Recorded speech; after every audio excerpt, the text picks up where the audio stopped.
नमस्कार स्टूडेंट। आज हम बात करते हैं तंत्रों के प्रकार के बारे में, टाइप्स ऑफ सिस्टम्स। कुल मिलाकर के 5 प्रकार के तंत्र होते हैं, जिसमें सबसे पहले हम बात करते हैं समांगी तंत्र की, होमोजीनियस सिस्टम। समांगी तंत्र वो तंत्र होता है जिसमें उपस्थित सभी पदार्थ उनका रासायनिक संगठन एक समान हो, या हम यूँ कहें कि ऐसा तंत्र जिसमें उपस्थित सभी पदार्थों की परावस्था समान होती है, उन्हें हम समांगी तंत्र कहते हैं। यानी कि ऊष्मागतिकी अध्ययन के लिए जो सिस्टम हम चयन करते हैं वो सिस्टम अलग अलग प्रकार के हो सकते हैं, और उसमें पहला जिसके बारे में हम चर्चा कर रहे हैं वो है समांगी तंत्र। और समांगी तंत्र में उपस्थित सभी पदार्थों का संगठन वो एक समान होता है। ऐसे तंत्र को हम होमोजीनियस सिस्टम कहते हैं। जैसे हम बात करें शर्करा का जलीय विलयन और गैसों का मिश्रण। यदि हम शर्करा की जलीय विलयन की बात करें तो शर्करा का जो जलीय विलयन होता है वो उसके संपूर्ण भाग में एक जैसा होता है। यदि उसके किसी भी हिस्से का अध्ययन किया जाए तो उसका रासायनिक संगठन और गुणधर्म एक समान है, इसलिए वो होमोजीनियस सिस्टम है। इसीलिए गैसों का जो मिश्रण होता है, गैसें वो आपस में पूर्ण मिश्रणीय होती हैं, इसलिए गैसों का जो मिश्रण है वो भी समांगी तंत्र का उदाहरण है। इसके बाद में हम बात करते हैं विषमांगी तंत्र या हेट्रोजीनस सिस्टम।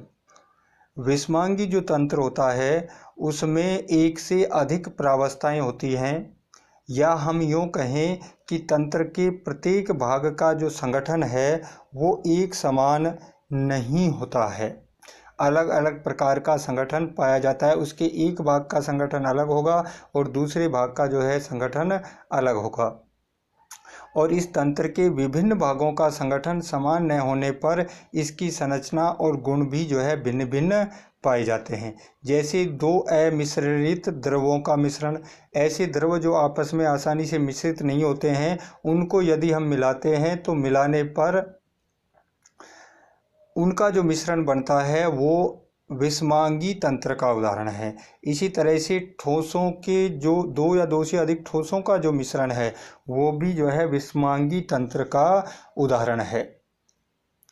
तो ये था समांगी और विषमांगी तंत्र। एक अगला जो अन्य प्रकार के जो तंत्र हैं वो है विलगित तंत्र।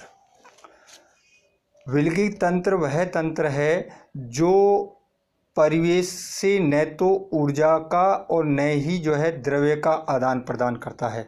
कहने का अर्थ ये हुआ कि ऐसा तंत्र जो परिवेश के साथ न तो ऊर्जा का लेन देन करता है और न ही ऊष्मा या ऊर्जा पदार्थ का लेन देन करता है। ये ऐसा जो तंत्र होता है वो परिवेश से पूर्णतः से आइसोलेटेड होता है, विलगित होता है। जैसे थर्मस में रखा हुआ गर्म जल या जो चाय है वो इसका उदाहरण है, क्योंकि थर्मस में बंद जो पदार्थ है वो बाह्य परिवेश उससे न तो पदार्थ का आदान प्रदान कर सकता है, न ही थर्मस की जो दीवारें हैं वो ऊष्मा की या ऊर्जा की इंसुलेटेड होती हैं, इसलिए वो परिवेश के साथ ऊर्जा का लेन देन भी नहीं करता है। इसी तरह से एक आपका खुला तंत्र होता है। ओपन जो सिस्टम होता है वो परिवेश के साथ ऊर्जा और पदार्थ दोनों का आदान प्रदान कर सकता है। जैसे खुले बीकर में यदि हम गर्म जल को लें तो वो वातावरण के साथ ऊष्मा का आदान प्रदान कर सकता है, साथ ही वातावरण से या यूँ कहो परिवेश से पदार्थ उसका भी आदान प्रदान कर सकता है। ऐसे तंत्र को हम खुला तंत्र कहते हैं। और पांचवा और अंतिम प्रकार का जो तंत्र है वो है आपका बंद तंत्र, क्लोज्ड सिस्टम।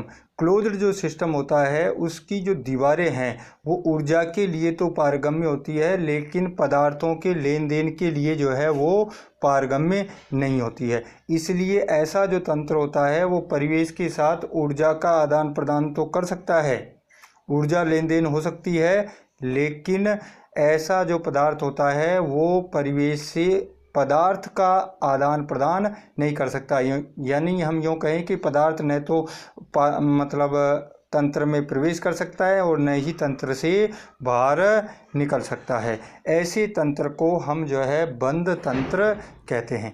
इन जो तंत्र है, विलगित तंत्र, आइसोलेटेड तंत्र और ओपन क्लोज्ड तंत्र को हम डायग्राम के द्वारा समझ सकते हैं। जो ओपन सिस्टम है, ये ओपन जो सिस्टम है वो परिवेश से ऊर्जा का आदान प्रदान कर रहा है और साथ ही इस जो पात्र है, खुला पात्र है, इस खुले पात्र में जो है गर्म जल भरा हुआ है, जिसके नीचे द्रव अवस्था और ऊपर जो है आपकी वाष्प अवस्था है।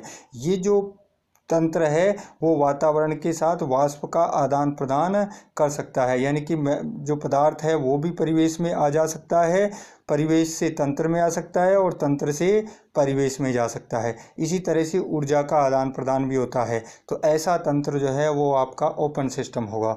दूसरे प्रकार का जो सिस्टम है वो जो है चारों ओर से बंद है, जिस पात्र की जो दीवारें हैं वो ऊर्जा आदान प्रदान के लिए तो जो है पारगम्य है, लेकिन बंद होने के कारण ये तंत्र जो है परिवेश के साथ पदार्थ का लेन देन नहीं करता है। ऐसा जो तंत्र है वो कहलाता है आपका क्लोज्ड सिस्टम। और तीसरा जो आइसोलेटेड जो तंत्र होता है, इस आइसोलेटेड तंत्र सिस्टम में पात्र के चारों ओर जो है ऊर्जा रोधी दीवार बनी हुई है, यानी कि इस पात्र की दीवारें जो हैं वो ऊष्मा रोधी होने के कारण न तो ये परिवेश से ऊर्जा का आदान प्रदान करता है और न ही पदार्थ का आदान प्रदान करता है।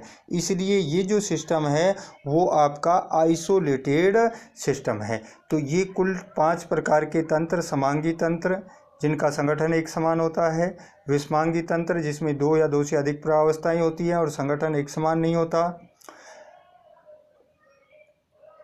आइसोलेटेड सिस्टम, विलगित तंत्र जो कि परिवेश से पूर्णतः से आइसोलेटेड होता है, जो न ऊर्जा और न ही पदार्थ का आदान प्रदान करता है परिवेश के साथ।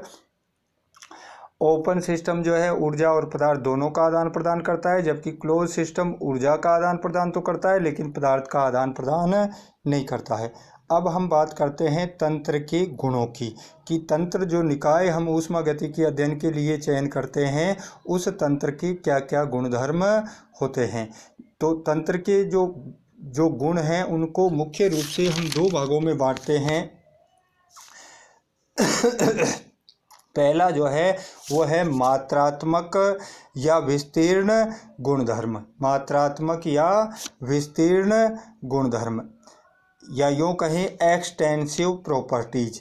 मात्रात्मक गुणधर्म तंत्र के वो गुणधर्म होते हैं जो तंत्र में उपस्थित पदार्थ की मात्रा पर निर्भर करते हैं, अर्थात इन गुणों के मान पदार्थ की मात्रा के परिवर्तन के साथ बदलते रहते हैं। ऐसे गुणों को हम जो है मात्रात्मक गुणधर्म कहते हैं। जैसे आयतन है, आयतन जो है वो भी पदार्थ की मात्रा के साथ बदलता रहता है। जब पदार्थ कम होगा तो उसका आयतन कम होगा, पदार्थ की मात्रा बढ़ाएंगे तो आयतन में भी परिवर्तन होगा।